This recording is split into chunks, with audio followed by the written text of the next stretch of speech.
ওনার বয়স আমার থেকে অন্তত 40 বছর বেশি, 30 বছর বেশি বড় হবে না। কারণ উনি যতটা বুঝে এটা কি আমি ততটা বুঝি?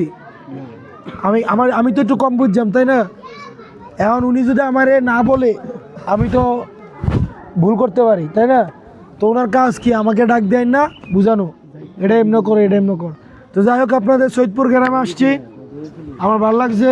এই গ্রামের রাস্তাঘাটের অবস্থা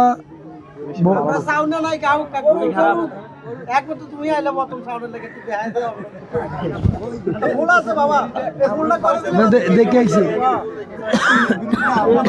আপনারা তৈরি করে দিতেই দেখে আইছি ফল। আপনার কাছে আবদার, আপনারা জিনিসটা করে দিবেন, আমরা আপনি কিছু না কথা দিবেন। আমরা মনে করে দিচ্ছি, আমরা যদি নাও জিতি তাও আপনারা আমাদেরকে ছেলে হিসাবে রাখেন। জি জি।